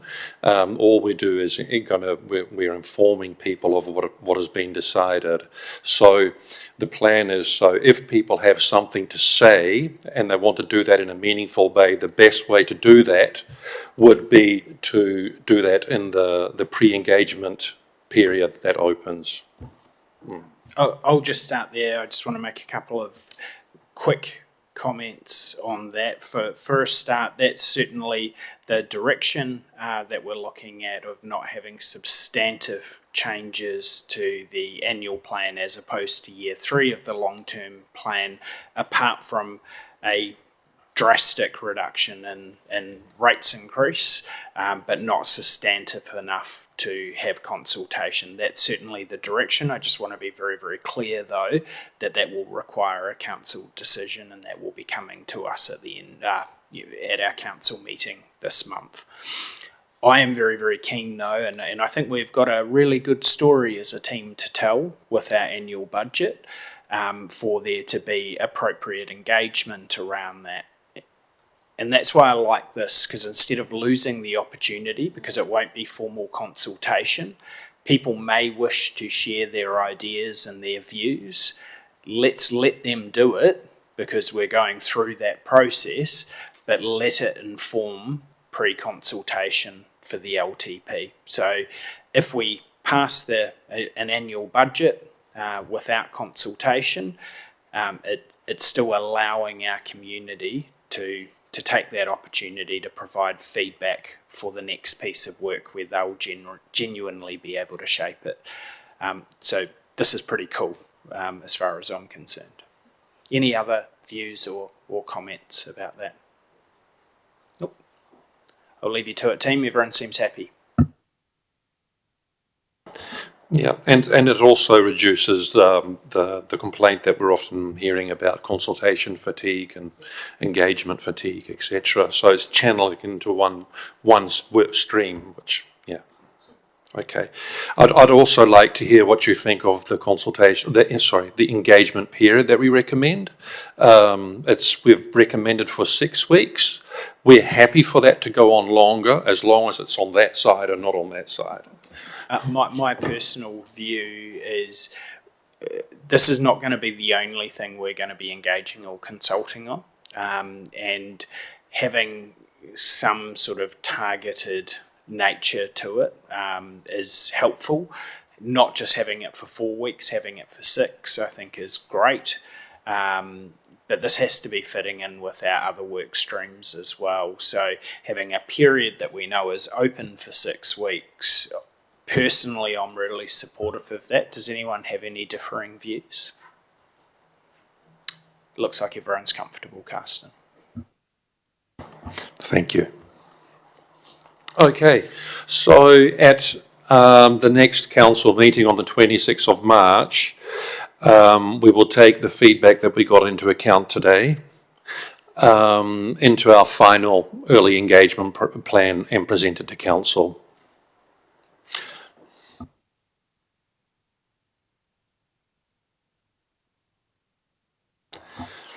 And that's the last slide. Very good. Okay. And so like I said, so the next steps are to refine the engagement plan. We'll be working on a brand for the LTP, which is really important. We've got some really good feedback from you already on that, which we've parked for now because we wanted to focus on this. So we're going to be developing that in this period. We're going to table the refined plan at the council meeting. We're going to use the period between the 26th of March and the 20th of April to prepare our materials and prepare the events. And then we'll start with the engagement period on the 20th of April.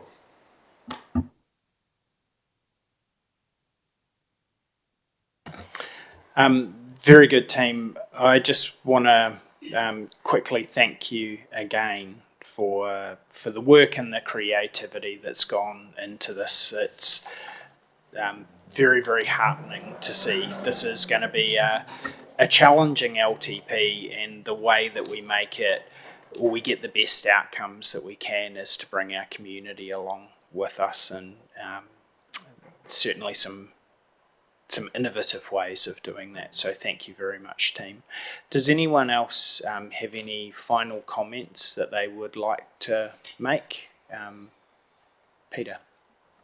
Yeah, I just want to reiterate that I don't think you said it strongly enough.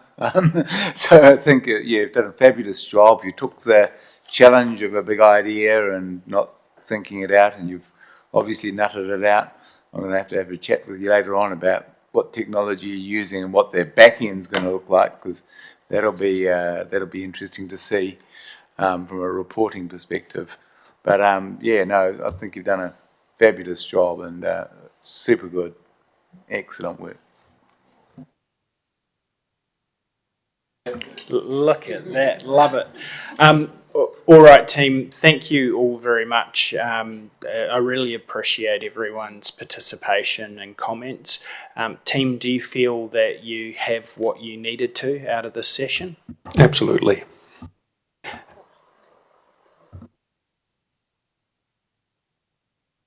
We just want to clarify as well that that web link is only live if you have it.